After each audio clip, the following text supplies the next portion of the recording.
नमस्कार, कंज्यूमर अड्डा में आपका स्वागत है। आपके साथ मैं हूं मनोज श्रीवास्तव और आज हम बात करेंगे टोमेटो फीवर की। ये कितना बड़ा खतरा है। और टोमेटो फीवर की बात हम इसलिए कर रहे हैं क्योंकि एक तो ये नया टर्म है और ये जिस तरीके से इस टर्म की एंट्री हुई है उसके बाद चर्चा सब जगह है कि आखिर ये है क्या। और इससे पहले HFMD नाम की जो डिजीज चल रही थी उसके साथ इसका तालमेल क्या है, ये भी एक बड़ा सवाल है लोगों के मन में। तो इसी पर आज हम करेंगे चर्चा। लेकिन पहले आपको बता दें कि ये टर्म टोमेटो फीवर या टोमेटो फ्लू कैसे आया चर्चा में। दरअसल इस पर एक चेतावनी आप कह सकते हैं आई लांसेट जर्नल में। हेल्थ जर्नल जो जानी मानी है, कोविड के दरमियान सारे लोग जानते हैं कि लांसेट क्या है। लांसेट ने कहा कि केरल में कुछ केसेस मिले हैं और जब उन्होंने रिपोर्ट दी थी तब तक उनके मुताबिक 82 ऐसे केस थे जिनमें मरीजों में चिकनगुनिया और डेंगू जैसे लक्षण देखे गए। और एक खास लक्षण ये था कि उनको दाने होते थे मरीजों को, छोटे छोटे दाने जो टमाटर के आकार के थे, लाल लाल, इसलिए टोमेटो फ्लू नाम पड़ा। और इसका शिकार जो है ज्यादातर छोटे बच्चे हो रहे थे, खास करके 5 साल से छोटे बच्चे। और इन फफोलों के चलते ही इनका नाम जो है टोमेटो फ्लू पड़ा। अब ये केरल से शुरू हुए तो उसके बाद तमिलनाडु और कर्नाटका में, उसके बाद फिर थोड़ा उड़ीसा में भी इसने पैर फैलाए हैं। ऐसी खबरें अब मिल रही हैं कि देश के कई राज्यों में टोमेटो फ्लू है। इस पर हेल्थ एडवाइजरी भी जारी हो चुकी केंद्र सरकार की तरफ से। लेकिन खास बात यह है कि इससे पहले जो hand foot and mouth disease हो रही थी उसके साथ टोमेटो फ्लू का क्या संबंध है, इसको लेकर थोड़े भ्रम की स्थिति थी। डॉक्टर्स ने यह भी कहा कि दोनों एक ही चीज है। क्लिनिकल असेसमेंट होता है तो उसमें थोड़ा सा अलग हो जाता है, एक ही वायरस से है लेकिन लक्षण थोड़े से कुछ एक्स्ट्रा देखने को मिलते हैं टोमेटो फ्लू में। अदरवाइज ये HFMD ही है और इसके इलाज का तरीका भी वही है, इसके फैलने का तरीका भी वही है। जो एक्स्ट्रा चीज इसमें नोट की गई है वो ये है कि जोड़ों में दर्द भी होता है और वहां जो एक माइल्ड फीवर होता था यहां पर हाई फीवर है। तो इन बातों के चलते जो है लोगों के मन में थोड़ी सी कंफ्यूजन की भी स्थिति बन गई कि आखिर ये है क्या। इसी पर आज हम चर्चा करेंगे। हमारे साथ हैं एम्स के कम्युनिटी मेडिसिन के professor doctor Sanjay Rai, Fortis escort hospital के senior consultant paediatrics doctor Amit Gupta और अपोलो मेडिक्स हॉस्पिटल लखनऊ की कंसल्टेंट डर्मेटोलॉजिस्ट डॉक्टर प्रगति गोगिया जैन। आप तीनों का बहुत बहुत स्वागत है। डॉक्टर राय, सबसे पहला सवाल मेरा आपसे यही है कि HFMD और टोमेटो फ्लू का क्या संबंध है? क्या दोनों एक है, क्या दोनों अलग अलग है, या एक ही बीमारी का कोई बढ़ी हुई डिग्री है? देखिए, एंटेरोवायरस फैमिली होते हैं जिसे हमें एंटेरोवायरस फैमिली के जैसे पोलियो भी होता है, नॉन पोलियो एंटेरोवायरस फैमिलीज के होते हैं। उन्हीं में से जो है आप जो है hand mouth and foot disease की जो बात कर रहे थे, वो hand foot and mouth disease की बात कर रहे थे, वह होता है। सिम्टम्स ऑलमोस्ट सेम है। इसमें आपने खुद ही बताया कि एडिशनल ऐसा है कि थोड़ा जोड़ों में दर्द हो रहा है एंड जो इसके फफोले आ रहे हैं वो थोड़े से डार्क रेड कलर के एंड जो ब्लिस्टर्स हैं वो बाद में टोमेटो जैसे लगने लगे, तो इसलिए टोमेटो फ्लू नाम दे दिया गया। बाकी सिम्टम्स जो है इसके फ्लू के ही हैं। अभी तक जो एविडेंसेस है, जैसे जिस लैंसेट स्टडी का आप हवाला दे रहे थे, उसमें उन्होंने इटियोलॉजी की, मतलब कैसे होता है, इस पे ज्यादा फोकस नहीं किया था। उन्होंने कहा था कि ये भी हो सकता है कि चिकनगुनिया या डेंगू होने के बाद जो है उसका सिक्यूल हो, उस कारण से हो रहा है, या hand foot and mouth disease के कारण से हो रहा है। तो इसका उन्होंने अभी कोई इसमें एक्सप्लेनेशन नहीं दिया था। हाँ, कुछ डर जरूर जाहिर किया था क्या है। ओवरऑल जो अभी तक के एविडेंसेस हैं उससे ये लगता है कि यह जो है hand mouth and foot disease का ही जो है एक स्वरूप है। सेम वायरस का जो है एक उसी फैमिली का एक अलग रूप है। सिम्टम्स ऑलमोस्ट वही हैं। जोड़ों में दर्द होना, फीवर होना, सोर थ्रोट होना, गला खराब होना और रैशेज आना शरीर में, हाथ पे रैशेज आना, पैर में रैशेज आना एंड बॉडी के दूसरे पार्ट में भी रैशेज आना। और वो रैशेज जो है धीरे धीरे बड़े होते हैं, ब्लिस्टर टाइप होते हैं और रेड हो जा रहे हैं। तो ये है इसके बारे में जो अभी तक की जानकारी है। 3-4 प्रदेश ने अभी तक इस कंट्री में रिपोर्ट कर दिया। तो ये जो फैमिली है ये ऐसा नहीं है कि बहुत ही नई फैमिली है। हाँ, ये वायरस उसमें से जो है नया उत्पन्न हो सकता है उस फैमिली में, अलग अलग समय उत्पन्न होते रहते हैं, बट ये फैमिली जो है बहुत पुरानी है। वायरस देखिए पोलियो जो है सेम फैमिली का है, सो बहुत ही पुराना है। बाकी भी जो है डिजीज होते रहते हैं, आप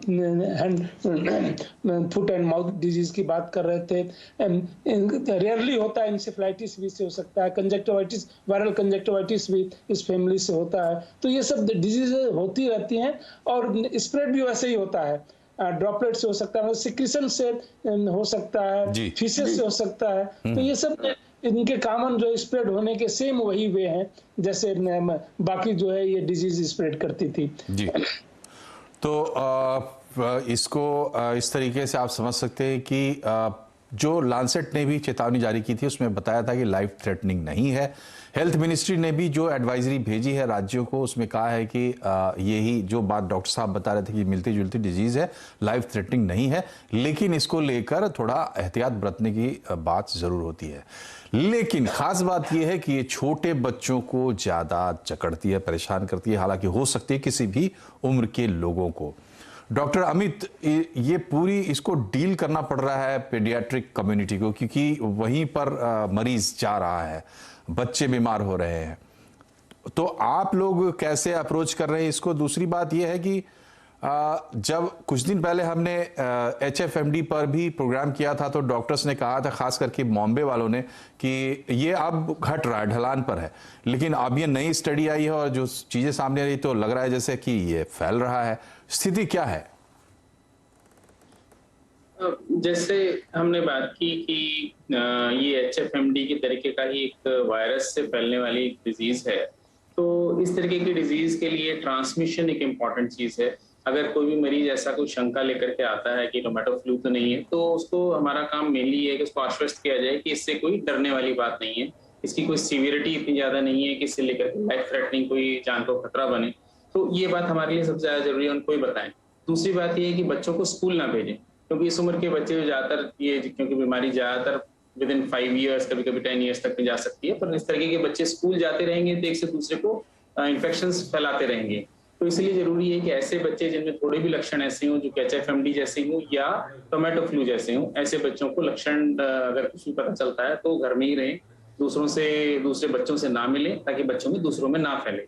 जैसे किसी भी तरीके के एंटेरोवायरस फीवर के अंदर ऐसा होता है, जो कि इस फैमिली का जिसका पॉजिशन है, जिसकी वजह से डिजीज है, उसमें होता है, उसमें यदि हम हाथ साफ नहीं रहे, गंदे हाथ मुंह में डालें बच्चे, तो उससे ये चीजें होने के चांसेस हो सकते हैं। यदि किसी ऑलरेडी किसी इन्फेक्टेड पर्सन के सलाइवा या स्टूल या कोई सिक्रीशंस कुछ अगर हैंडल करते हुए अगर रहता है तो ऐसा हो सकता है। कोई भी बच्चे घर में दूसरे 2 बच्चे अगर हैं तो उन बच्चों के लिए छींकने समय या ऐसे किसी समय पर जहाँ पर सिक्रीशंस फैल सकते हैं, उन सब का ध्यान रखने के लिए हमारा एक संदेश ये रहता है कि करना है। बाकी ट्रीटमेंट के लिए प्राइमरीली सिम्टोमेटिक ट्रीटमेंट, यानी कि जैसे लक्षण है, जितनी परेशानी है उस तरीके से देने वाली बात रहेगी। जैसे कि बुखार अगर जाता है तो बुखार के लिए आप पैरासिटामोल दे सकते हैं, इस तरीके की चीजें।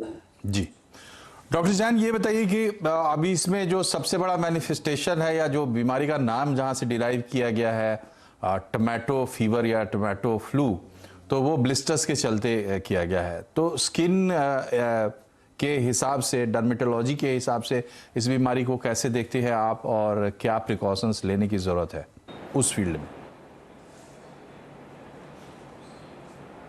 देखिए, जैसे आप जानते हैं ये it's a self limiting disease है, अपने आप ठीक हो जाती है। इसमें मेन चीज़ जिसकी हमें ज़रूरत है वो है अच्छी हाइजीन मेंटेन करने की। बच्चों में बहुत अच्छी रोगों से लड़ने की शक्ति होती है, ये इसको अपने आप ठीक कर लेगी। हमें जो प्रिवेंट करना है कि इसके ऊपर और कोई इन्फेक्शन ना हो, तो उसके लिए साफ़ सफाई रखिए, नहाना नहीं छोड़िए।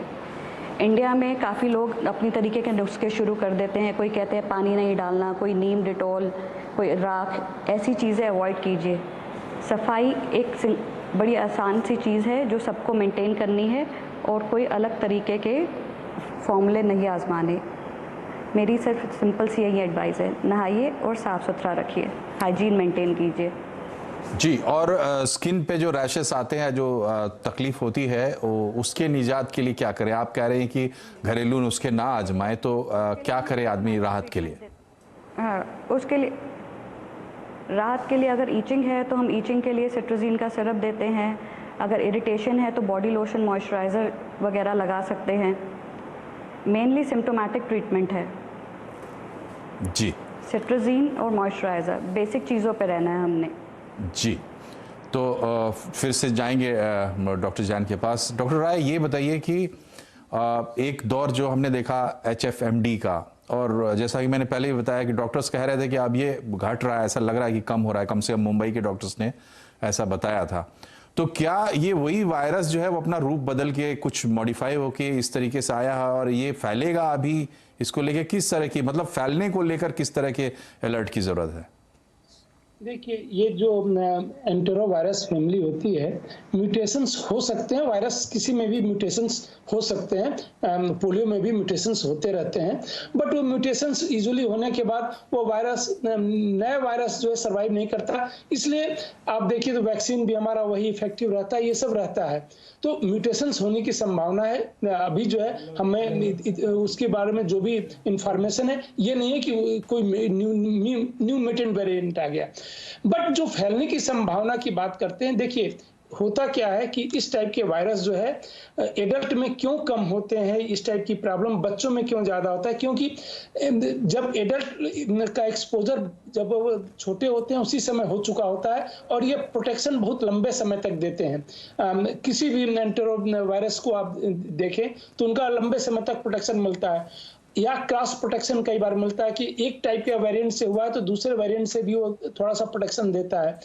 इसके कारण से जो है एडल्ट में होने की संभावना कम रहती है। इम्यूनो कम्प्रोमाइज कोई हो तो हो सकता है, क्योंकि ऑलरेडी हम मान के चलते हैं कि एक्सपोजर हो गया। बच्चों में चूंकि वो एक्सपोजर नहीं हुआ होता है, तो इसलिए ये डिजीज जो है बच्चों में ज्यादा कॉमन है, फैलेगा, क्योंकि स्प्रेड जो है जिस तरीके से अनहाइजीनिक कंडीशन में, जैसा डॉक्टर साहब बता रही थी, अनहाइजीनिक कंडीशन रहेगा तो फैलेगा।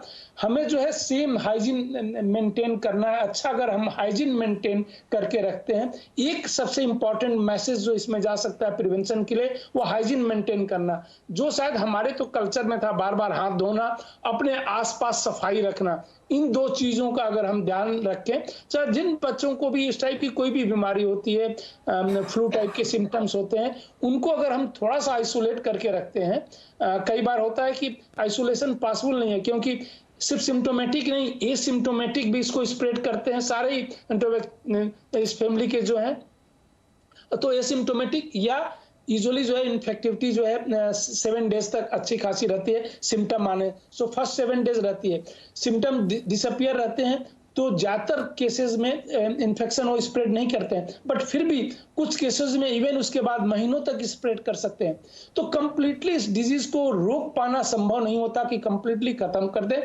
हाँ, उसका जो है प्रकोप कम हो जाता है। कई बार जो है सीजनल वेरिएशन जब होते हैं तो वायरल का सर्वाइवल जो है बॉडी के बाहर जो है कम नहीं होता, वो अपने आप जो है, जैसे जब एक्सट्रीम कोल्ड आता है, एक्सट्रीम हार्ट आता है, उस समय डिजीज नहीं होती है। तो ये सब है। अभी हम नहीं कह सकते कि बहुत ही तेजी से फैलने की संभावना है, लेकिन हमें अपने सर्विलेंस सिस्टम को मजबूत रखना चाहिए। और ऑलरेडी जो है प्रोएक्टिव, देखिए कुछ केसेस केरला से रिपोर्ट हुए, फिर तमिलनाडु से रिपोर्ट हुए। गवर्नमेंट ने प्रोएक्टिव रोल लेके जो है इवन एडवाइजरी भी जारी कर दी। तो हमें अपने सर्विलेंस सिस्टम को स्ट्रेंथन रखना चाहिए कि कहीं बिहेवियर उसका जो है वायरस के बिहेवियर को मॉनिटर करना चाहिए। हो सकता है कोई म्यूटेंट वेरिएंट आ जाए और वह ज्यादा प्रॉब्लम आगे कर दे, इवन हो सकता है एडल्ट में भी प्रॉब्लम करने लगे, प्रीवियस एक्सपोजर जो है प्रोटेक्शन ना दे। लेकिन ऐसा अभी तक कोई एविडेंस नहीं है, इसलिए बहुत पैनिक की जरूरत नहीं है, बट उस पर नजर रखने की जरूरत है। जी, सावधान रहने की जरूरत है। एक्चुअली जो अभी तक हुआ यही है, चाहे लांसेट ने किया हो, चाहे भारत सरकार ने किया हो, कि अलर्ट किया है लोगों को इसके बारे में। डॉक्टर अमित, ये बताइए कि जिन लोगों को, जिन बच्चों को ये प्रॉब्लम होती है, उनके लिए उनके इलाज के हिसाब से जब तक वो इस बीमारी की जद में है, तब तक आपकी क्या एडवाइस होती है पेरेंट्स के लिए? पेरेंट्स ऐसे बच्चों के खाने पीने का विशेष ध्यान रखें, क्योंकि ऐसे बच्चे कई बार फीवर होने की वजह से उनमें पानी की जरूरत जनरली ज्यादा होती है। तो ऐसे में पानी बार बार पिलाते रहें, पानी थोड़ा सा ज्यादा देने की कोशिश करें। कई बार मुंह में छाले होने की वजह से बच्चे खाने पीने में थोड़ा सा उतनी अच्छी तरह से सक्षम नहीं होते हैं। तो इन बच्चों के लिए खाने पीने के लिए हमें थोड़ी सी सेमी सॉलिड टाइप की चीजें दी जा सकती हैं जो थोड़ा सा मुंह में इजीली स्वेलो की जा सके। कुछ बच्चे जो बिल्कुल कुछ नहीं खा भी पा रहे हैं या किसी का पेशाब भी अगर कम होने लगा है, तो ऐसे बच्चों को कभी कभी हमें एडमिट करने की जरूरत हो सकती है ताकि उनका डिहाइड्रेशन को एड्रेस किया जा सके। तो इसके लिए यूरिन का ध्यान रखना, कितना बच्चा खा पी रहे हैं इस बारे में ध्यान रखना एक इम्पॉर्टेंट चीज है। बाकी जो बुखार जैसे लक्षण हैं, इन लक्षण के लिए पैरासिटामोल की सिंपल मेडिसिन से काम मोस्टली बच्चों का ठीक ठाक चल जाता है। स्किन के लिए जैसे डॉक्टर साहब ने बताया अभी कि स्किन के लिए हमें केवल हाइजीन का ध्यान रखना है, स्किन को क्लीन रखना है ताकि उस पर सेकेंडरी इन्फेक्शंस, कुछ और इन्फेक्शन दूसरे ना बने जिससे उसमें कोई कॉम्प्लिकेशन पैदा हो। जी, इन चीजों का ध्यान रखते हुए जी, तो ये इसमें पैनिक होने की बिल्कुल भी ज़रूरत नहीं है, क्योंकि एक तो ये लाइफ थ्रेटनिंग डिजीज़ नहीं है और माइल्ड डिजीज़ है, बहुत ज़्यादा परेशान नहीं करती है। लेकिन इसमें बड़ा दारोमदार उस पर है जिसको ये इस वायरस का संक्रमण हुआ है, उसको, यानी कि उस बच्चे को और उसके परिवार को, कि इसको आगे ना बढ़ने दे। लेकिन आगे कैसे ना बढ़ने दे, कैसे रोकें और कब तक इस बात का ध्यान रखना है कि ये बच्चा, इससे संक्रमण आगे फैल सकता है, इस पर हम बात करेंगे अपने डॉक्टर्स के साथ एक छोटे से ब्रेक के बाद। बने रहिए हमारे साथ।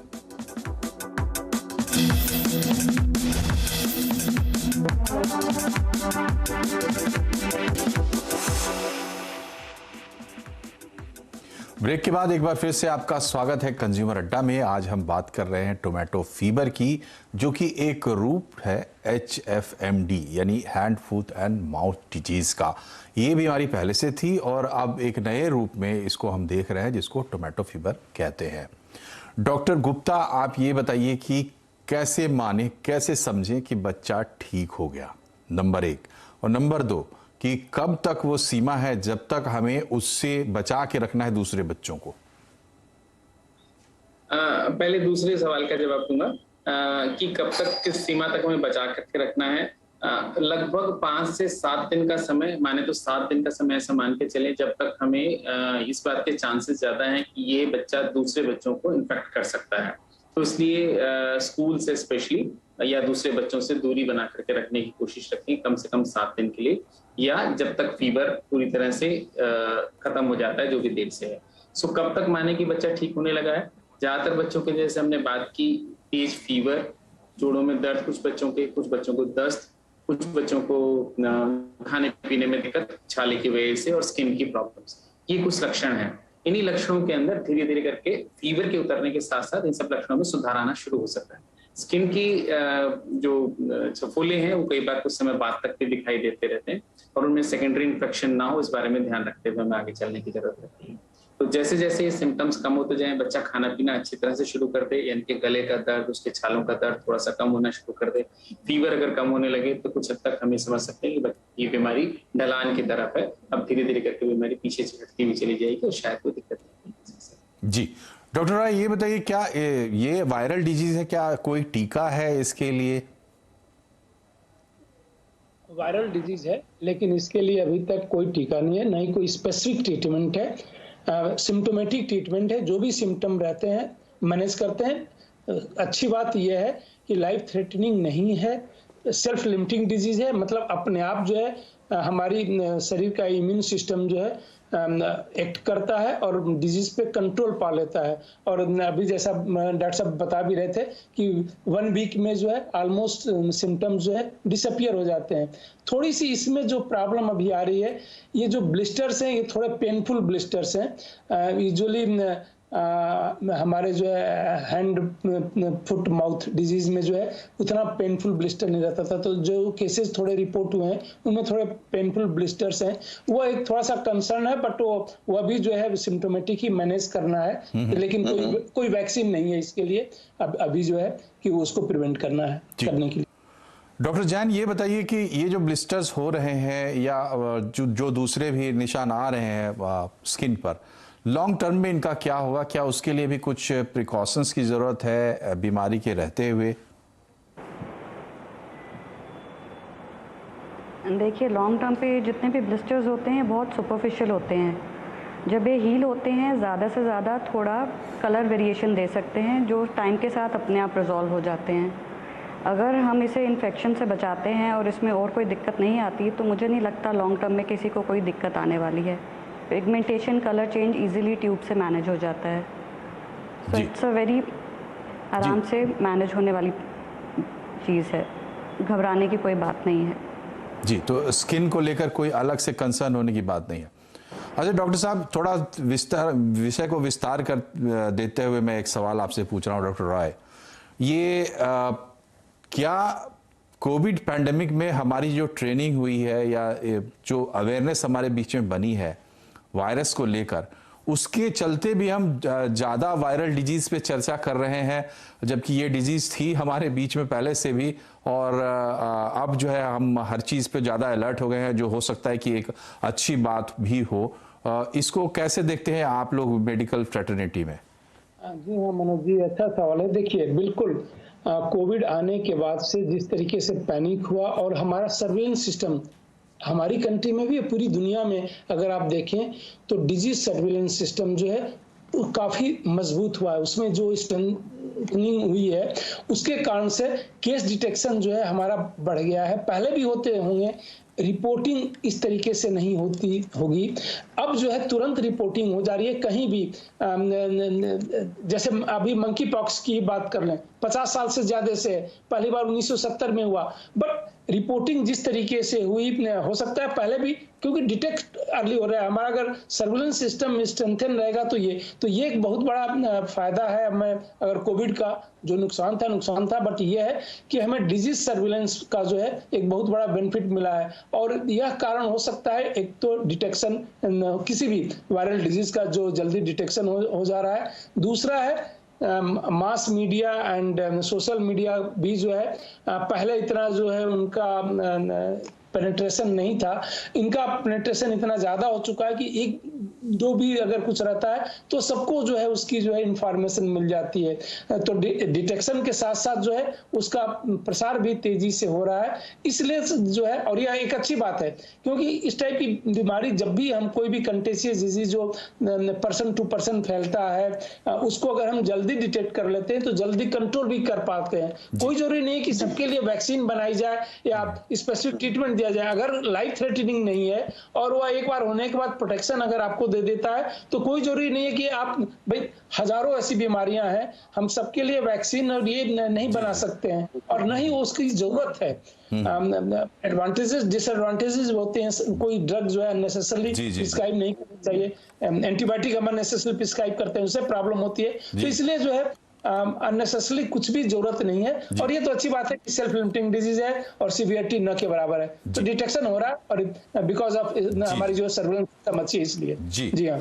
तो हमारा ख्याल है कि आज के हमारे इस कार्यक्रम से कम बेसिक अवेयरनेस आपकी बनी होगी, ना सिर्फ टोमेटो फीवर को लेकर, HFMD को लेकर और दूसरे वायरल डिजीज को लेकर, बल्कि आपने ये भी समझा होगा कि समय बदल रहा है और समय के साथ बहुत सारी चीज़ें बदल रही हैं, लेकिन एक चीज़ स्थिर है जो पहले भी सही थी और आज भी सही है कि आपकी जो हेल्थ है, आपका हेल्थ आपके लिए सबसे बड़ा वेल्थ है और उसकी चिंता आपको करनी है। यही वजह है कि कोविड के बाद इस तरह की अवेयरनेस बढ़ी है और हर बीमारी को हम सीरियसली ले रहे हैं और उसके बारे में जागरूक भी हो रहे हैं।